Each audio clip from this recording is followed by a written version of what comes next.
ஆண்டவராகிய இயேசு கிறிஸ்துவின் நாமத்தில் OLS சார்பாக உங்களை சந்திப்பதில் பெருமகிழ்ச்சி அடைகிறேன். இன்றைய தியான வசனம், கடவுளின் தூய ஆவியாருக்கு துயரம் வரவிக்காதீர்கள். மீட்பு நாளை முன்னிட்டு உங்கள் மீது பொறிக்கப்பட்ட முத்திரையாக அவர் இருக்கிறார்.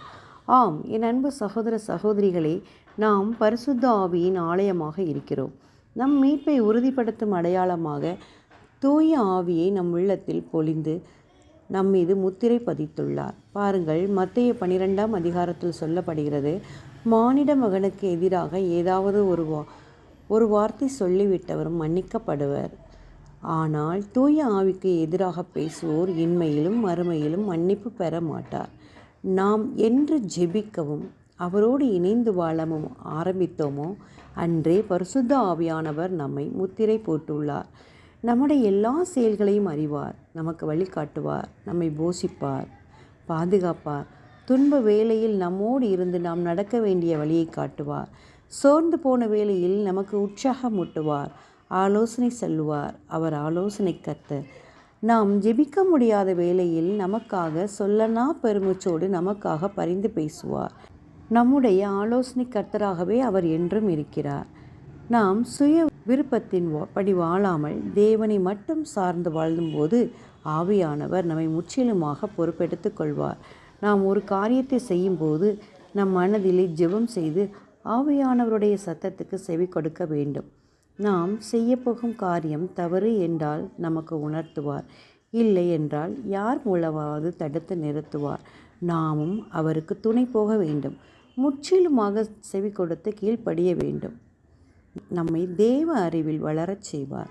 கீழ்ப்படியாமல் அந்த சத்தத்தை மீறி செயல்படுவோமானால் அந்த காரியம் வெற்றிகரமாக முடியாது. யோசேப்பை பாருங்கள், பாவத்திற்கு விலகி ஓடி பரிசுத்தமாய் நீதிமானாய் வாழ்கிறார். அவர் பெற்றுக்கொண்டது என்ன? எகிப்து தேசத்தின் மன்னன் பார்வோன் தன் மோதிரத்தை முத்திரையாக அவருக்கு கொடுக்கிறார். எகிப்து தேசத்தின் அதிபதியாக ஆகிறார். ஆவியானவர் நம் மீது முத்திரையாக இருக்கும்போது நமக்கு வரும் துன்பங்கள், போராட்டங்கள், நிந்தைகள், அவமானங்கள், வெறுமையான வாழ்வு அனைத்தும் மாறும். எல்லாவற்றையும் எடுத்து போட்டு மீட்பு நாளுக்கென்று நம்மை ஆயத்தப்படுத்துகிறார். சிந்திப்போம், வாழ்வாக்குவோம். நாம் ஜெபிப்போமா?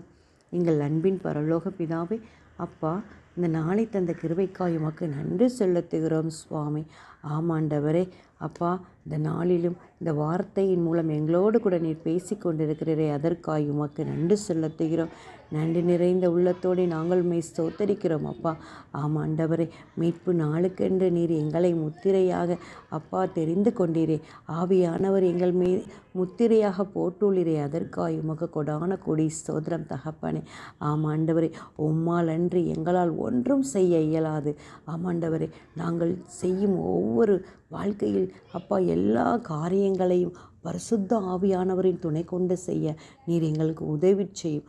ஆமாண்டவரை, நாங்கள் பரிசுத்த ஆவியானவர் துக்கப்படுத்தாதபடி என் தேவன் எங்களை அப்பா வழி நடத்துவீராக.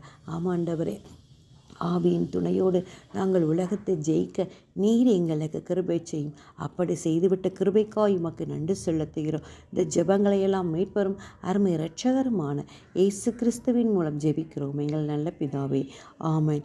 இந்த நாள் ஆவியானவரின் முத்திரையை பெற்று அவருடைய பிள்ளையாய் வாழ உங்களை வாழ்த்துகிறேன். Praise the Lord.